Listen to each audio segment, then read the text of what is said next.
Na e sqaro një herë mirë, çfarë ndodhi? Ti fitove gjyqin apo Ronaldo, jo? ndodhi kjo i dashur. Po. Un dola nga Big Brotheri 7 ditë me vonesë përpara se të paraqitesha në punë. Okej. Dhe thelbi ishte që të largosh një punonjës për 7 ditë janë dy arsye shumë forta.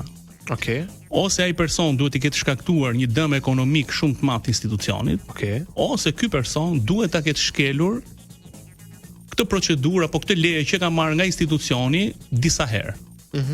Asnjëra nga këto të dyja nuk qëndronte dhe prandaj un fitova gjyqin. Okej. Pra, largimi ka qenë i qëllimshëm. Pra, ti pasi del nga Big Brotheri, mëson që të kanë shkarkuar nga puna në teatrin e operas dhe baletit ku punoje si tenor, për shkak se afati i lejes tënde kishte kaluar vetëm 7 ditë. Ndërkohë, drejtoresha asaj kohe ish drejtoresha tashmë e dinte ku ishe, apo jo? Patjetër e dinte sepse ti vendosësh ta hedhësh produksioni kishte bërë një takim paraprak me ta. Ti vendos ta hedhësh në gjyq mbas një viti. Abigaila Voshtina dhe e fiton gjyqin. Mbas një viti. Pse? Sepse unë besova tek ajo që ajo do më rikthente në punë, por ishte thjesht një imagjinat dhe një gënjeshtër nga ajo për të shpresa. Bravo.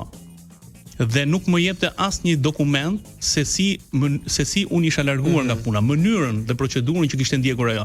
Pra unë besova që do më rikthente, bëra një audicion, nuk më futi, e bëri audicionin fiktiv për t'i treguar të tjerëve që unë e bëra audicionin, po ai nuk e fitoi se bla bla bla bla bla bla bla bla bla. Tani, në momentin që ti fitove gjyqin, çfarë fitove?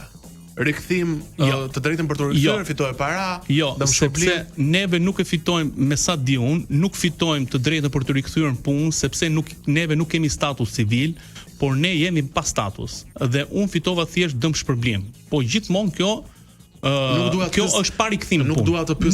Nuk është me rikthim. Nuk dua të bëm fitimi i gjyqit nuk është me rikthim punë. Nuk dua ta ul nivelin e bisedës të pyes për shifra konkrete, por nuk do të dalë shifra. Shifra që të morë nga shteti shqiptar se dëm shpërblim, ja vleti në krahasim me dëmin që të kanë shkaktuar ty? Jo, asnjëherë shifra nuk ja vlen me dëmin që më ka shkaktuar mua ish drejtoresha. Pse? E para njëherë më ndërpreu karrierën, e dyta më hoqi nga skena, dhe e treta më bëri një dëm dhe ekonomik por dhe psikologjik në familjen time. Patjetër, sepse ai është. Dhe këto janë dëme që nuk t'i rikthen kush. Dhe unë personalisht më kanë thënë shkruaj kryeministrit, shkruaj ministrit, shkruaj këtij, i kam shkruar të gjithë për korrektesë. Është thjesht çështje heshtje, neglizhence, nuk kanë dëshirë të më rikthejnë punë. Unë kam kuptuar një arsye pse nuk kanë dëshirë, por thjesht mendoj që nuk kanë dëshirë. Po besoj që po pse mos ta themi?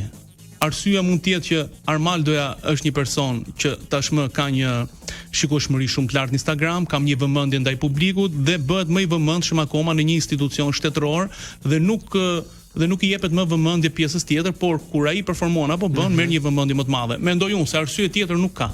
Më thua një arsye tjetër dhe hajtë ta diskutojmë, të flasim. Ti deri në momentin dhe për 20 vjet që un kam qenë aty në punë, nuk kam marrë asnjëherë një masë disiplinore, kam qenë korrekt me punën, nuk kam lënë asnjë shfaqje pa bër dhe kam bërë shfaqje dhe kam bërë opera të cilat kam nderuar dhe teatrin e operës kur janë prezantuar jashtë shtetit me ato shfaqjet si solist i parë i teatrit të operës dhe baletit.